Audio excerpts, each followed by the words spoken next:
할렐루야. 오늘 본문은 성령 충만한 베드로 사도가 공회 앞에서 담대하게 복음을 전하게 되고, 또한 복음을 들은 사내들인 공회원들은 사도들을 감옥에 가두고 그 죄를 물으려 했습니다. 그러나 공회 앞에 선 사도들을 그들이 어찌하지 못하고 석방하게 되는 장면을 오늘 소개하고 있습니다. 오늘 13절 말씀부터 우리가 좀 살펴보면, 오늘 사내들인 공회원들이 베드로와 요한이 담대하게 말하는 것을 보았다고 오늘 증언하고 있습니다. 여러분, 담대함은 우리가 보통은 자신감 또는 용기라고 이렇게 말을 합니다.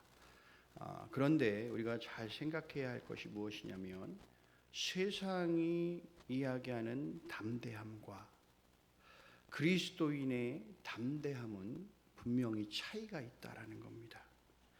세상이 주는 담대함은 때로는 타인을 압도하고 또 굴복시키는 그런 권력이나 힘 또는 지식 그리고 돈에서 나올 수 있습니다.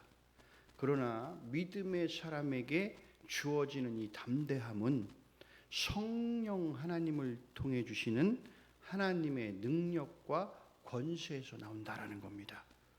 여러분, 베드로와 요한 사도는 자신의 능력이나 또 지혜가 아닌 바로 예수 그리스도의 이름을 부르는 믿음, 그리고 성령 하나님이 주시는 권능의 역사를 통해서 오늘 복음을 전하고 있다라는 겁니다. 자, 이것은 세상이 주는 담대함이 아닌 오직 성령 하나님이 주시는 능력과 권세로 그들이 복음을 전하고 있다라는 것이죠. 이것이 바로 담대함입니다.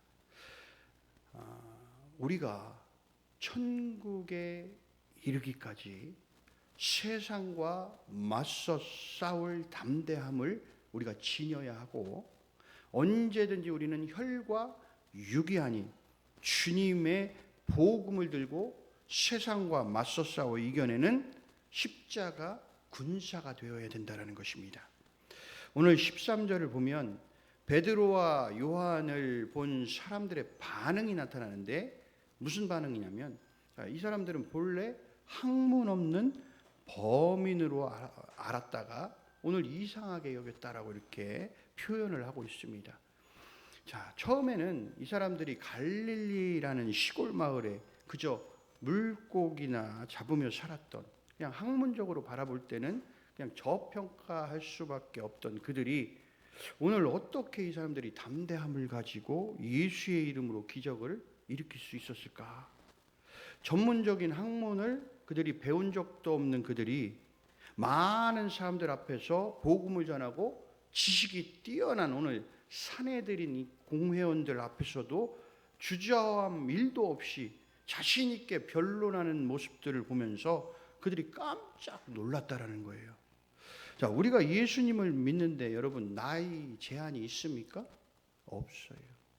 여러분, 석사나 박사 학위가 있어야 예수님을 믿을 수가 있습니까? 아니잖아요. 예수님을 믿는 것은요, 세상의 기준으로 보면 불완전하고 부족해 보일 수 있어요. 그죠? 왜냐하면 예수 믿는 사람들을 보면은 그 공동체는 참 다양한 사람들이 있거든요. 때로는 그렇잖아요. 공부를 못한 사람들도 있고, 공부를 잘한 사람들도 있고, 어린 친구들도 있고, 또 연세가 많으신 분들도 있어요. 그러니까 남자도 있고 여자도 있고 다양해요. 자, 그렇게 보면 어떻게 보면 세상의 기준으로 볼 때는 참 불완전해 보여요. 뭔가 부족해 보일 수도 있어요. 그러나 주님과 함께하는 사람은 세상의 기준을 뛰어넘는 능력과 힘을 주님께서 덧입혀 주신다라는 것입니다. 이것이 믿음의 사람들의 굉장히 큰 메리트라는 거예요. 자, 어쩌면 여러분, 하나님은 권력이 있거나 또는 돈이 많거나 또는 힘이 있거나 지식이 많은 사람들보다 때로는 연약하고 미련하고 가난하고 또는 지식이 없이 아무것도 없는 그냥 하나님만 온전히 의지할 수 있는 사람들을 들어 쓰셔서 하나님의 계획과 뜻을 이루어 가신다라는 거예요. 여러분, 이게 굉장히 중요한 내용이에요. 세상은 스펙이 좋아야 돼요.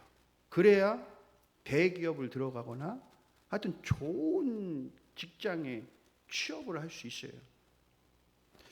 그러나 교회는 그렇지 않다라는 거예요.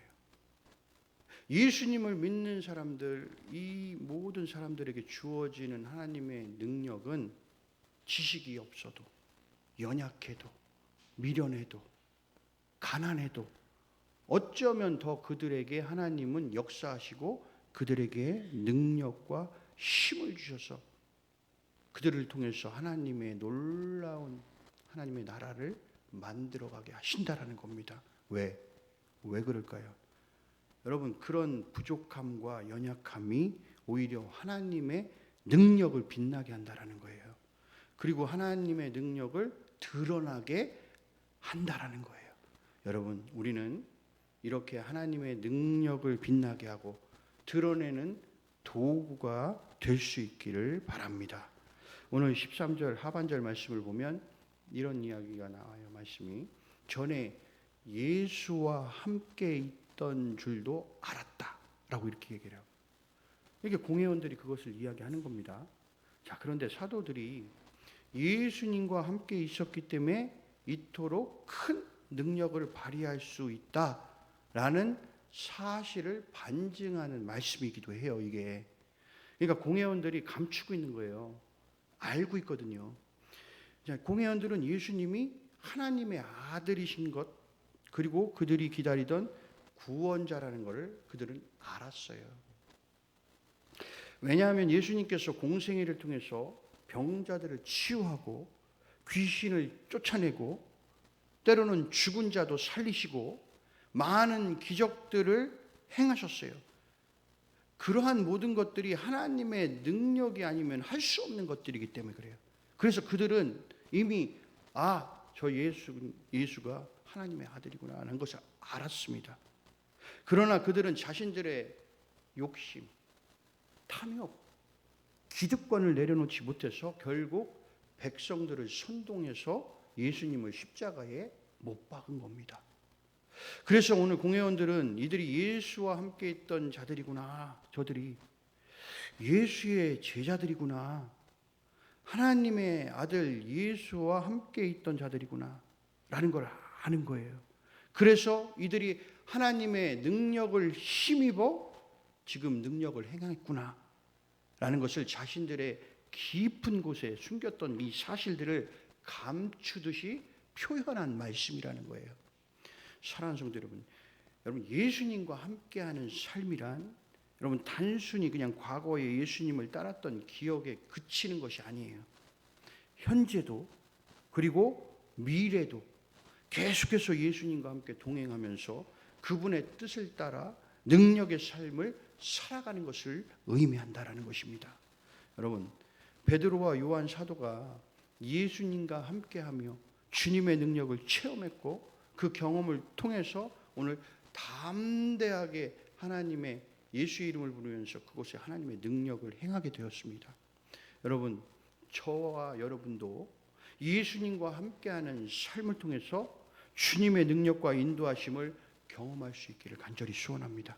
그래서 그 경험을 통해서 여러분 담대하게 세상을 향하여 예수의 이름을 부를 수 있기를 바랍니다.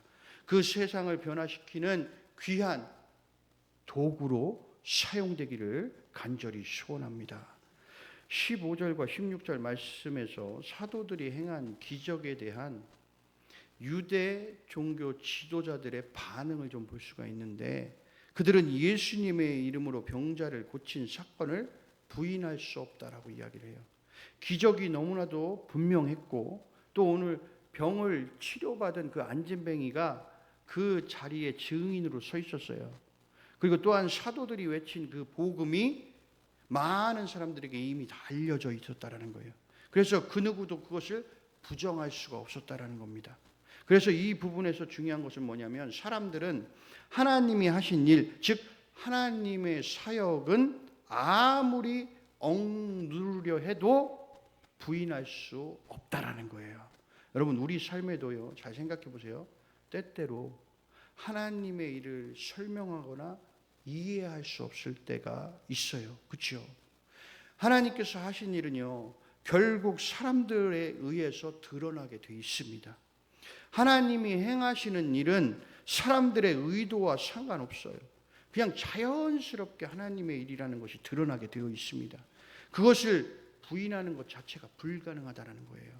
하나님의 능력은 인간의 생각이나 계획으로 가로막을 수 없다는 것을 오늘 말씀을 통해서 우리에게 보여주고 있다는 것입니다. 18절의 말씀을 보면 오늘 이제 공회원들이 더 이상은 이들을 잡아놓을 수 있는 명목이 없는 거예요. 명분이 없어요. 그러다 보니까 이제 사도들을 풀어줘야 되는데 사도들을 그냥 풀어주는 게 아니라 오늘 위협해요. 너네들 다시는 앞으로 여기 백성들 앞에 가가지고 예수의 이름을 다시는 말하지 말아라. 그러니까 위협한 거예요. 그러면서 그들에게 명령합니다. 그런데 사도들이 계속해서 예수의 이름을 전하는 것을 막으려 했던 거예요. 그러니까 복음 전파를 막으려 했던 겁니다. 그러나 그들은 하나님이 주시는 능력과 사역을 멈추게 할 수 없다라는 것을 몰랐어요. 하나님이 그곳에 역사하시고 있는 것을 그들이 몰랐기 때문에 그래요. 여러분 하나님이 역사하시는 곳에는 그 어떤 악한 무리가 와서 그것을 막으려 해도 막을 수 없습니다. 하나님이 그 일을 행하시고자 하시면 반드시 그 일이 이루어지게 돼 있다라는 겁니다. 하나님의 나라를 위한 것이고 하나님의 뜻을 위한 것이고 하나님의 영광을 위한 것이라면 반드시 그 일은 이루어진다라는 거예요. 세상은 우리에게 다양하게 위협하고 도전을 줍니다. 사람들이 우리의 믿음을 때로는 조롱하고 또 세상의 권세가 우리의 사역을 방해하려 할 때가 있습니다. 그러나 우리는 그 어떤 위협에도 두려워할 것이 없어요. 하나님이 우리와 함께 하신다는 믿음을 가지고 나아가게 되면 여러분 성령 하나님께서 우리를 통해서 그 귀한 일들을 이루어 가신다라는 것입니다. 여러분 이것을 꼭 믿으셔야 돼요. 그래서 여러분 성경에서 뭐라고 얘기하는지 아십니까? 성령 회방죄. 성령이 하시는 일을 막게 되잖아요. 그것은 그 누구를 막론하고 여러분 그 사람은 어디 갑니까? 지옥 가게 돼 있어요. 성경을 그렇게 얘기해요. 교인, 믿음의 사람, 여러분 믿음의 사람은 어떤 사람을 얘기하는 겁니까? 예수 믿는다는 게 어떤 사람? 성령이 하시는 일을 막게 되면 그것은 예수님을 믿는다고 말할 수가 없는 거예요. 성령님이 하시는 일을 막는 그 순간에 그 사람은 악한 영에 사로잡혀 있다는 거예요. 마귀가 그 사람을 통해서 지금 역사하고 있다는 거예요. 여러분 성령 회방죄 이것은 결코 용서받을 수 없다고 말하고 있습니다. 여러분 하나님이 하시는 일은 그리고 반드시 어떤 악한 세력이 와서 막으려 해도 반드시 하나님은 이루어 나가신다라는 것입니다.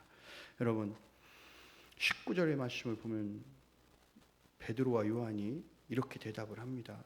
하나님 앞에서 너희의 말을 듣는 것이 하나님의 말씀을 듣는 것보다 옳은가 판단하라. 이렇게 얘기를 해요. 여러분 이 말씀은요 갈라디아서 1장 10절의 말씀과 유사해요. 그러니까 갈라디아서 1장 10절의 말씀이 어떤 말씀이냐면 이제 내가 사람들에게 좋게 하랴. 하나님께 좋게 하랴. 사람들에게 기쁨을 구하랴. 내가 지금까지 사람들의 기쁨을 구하였다면 나는 그리스도의 종이 아니다. 라고 이렇게 사도 바울이 고백을 하는 거예요. 여러분 세상이 뭐라고 말해도요. 우리는 하나님을 기쁘시게 하고 하나님의 말씀을 듣는 것이 그리스도의 본분인 줄 우리는 믿습니다. 하나님이 하라고 하시면 여러분 어떻게 해야 될까요? 해야 돼요. 그리고 하나님이 하려고 하는 일을 자꾸 막으면 안 돼요. 뭐 때문에 안 되고 이것 때문에 안 되고 저것 때문에 여러분 그것은 믿음 없는 자의 행동입니다. 여러분 하나님은 어떠한 것을 통해서든지 무에서 유를 창조하신 분인데 뭐가 우리가 하나님 앞에서 못한다고 말할 수 있어요? 하나님이 하시는 일은 어떠한 상황 가운데서도 하나님은 하시는 줄로 우리는 믿습니다.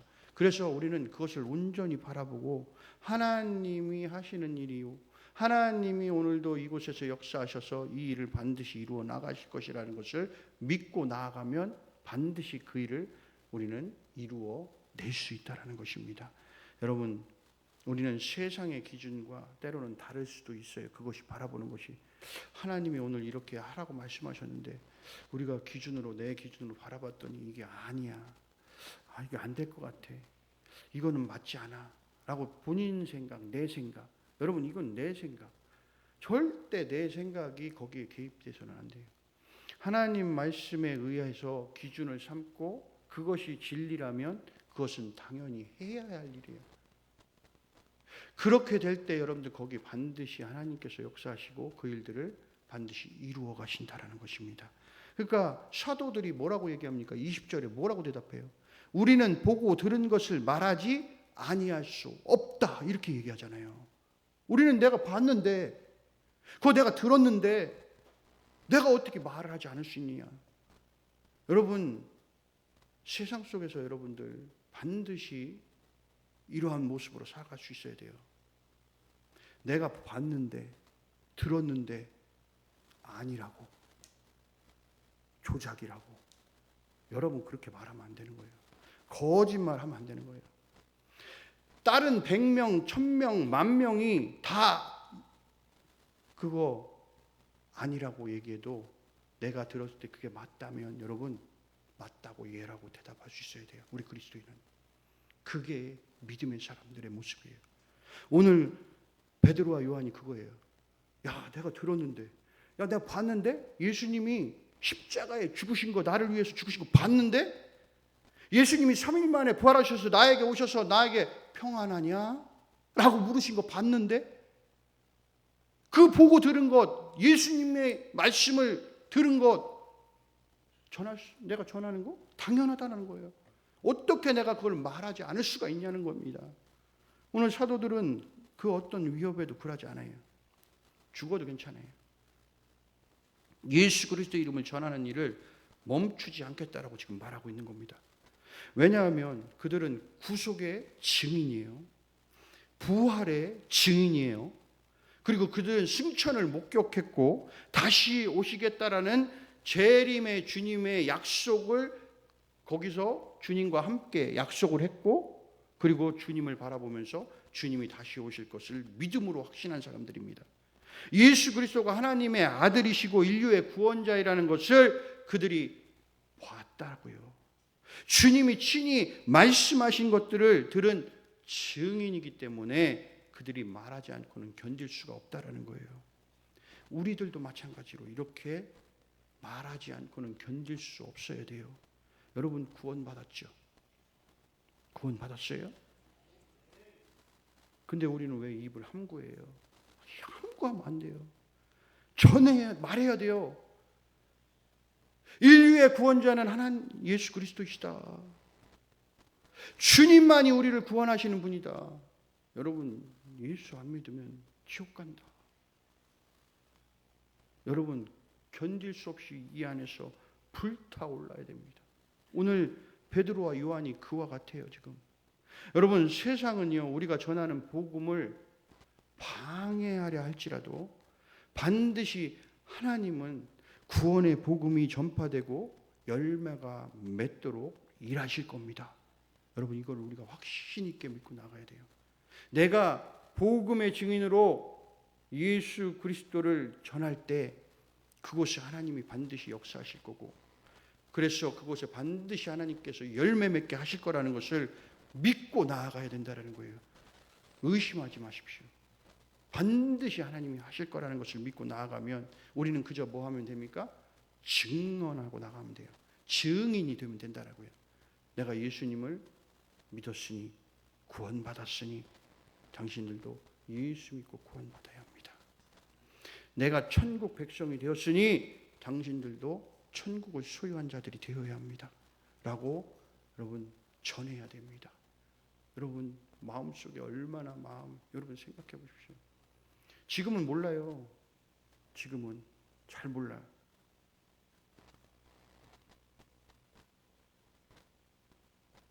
저희 어머니가 늘 그래요. 저희 아버지가 맨날 불쌍하대요. 저보고. 저도 그래요. 처음에는 그랬어요. 참 싸우기도 많이 싸웠어요. 지금도 그래요. 근데 불쌍해요. 왜? 지옥 갈 것 같으니까.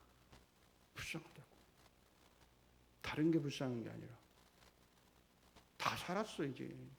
뭐 얼마나 더 살아요. 저희 아버지도 80이 넘으셨는데 근데 지옥 갈까 봐. 그게 불쌍한 거예요. 그래서 기도하는 거예요. 그 마음을 하나님 돌려달라고. 우리들도 마찬가지. 여러분 옆을 보시고 내 주변을 살펴보십시오. 여러분 마음이 아파요. 아파요. 뭐 때문에? 내 옆에 있는 사람 지옥 갈까 봐. 근데 이거를 우리 예수 믿는 사람들이 잘 모르고 살아가요. 지금 몰라. 그냥 아이고 죽으면 그냥 끝나나 보지. 아니에요, 여러분. 여러분이 그렇게 확신하고 믿고 살아가고 있잖아요. 지옥 가는 거, 천국 가는 거.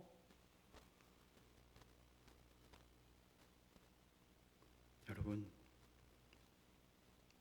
세상의 권세를 여러분 두려워하지 마십시오.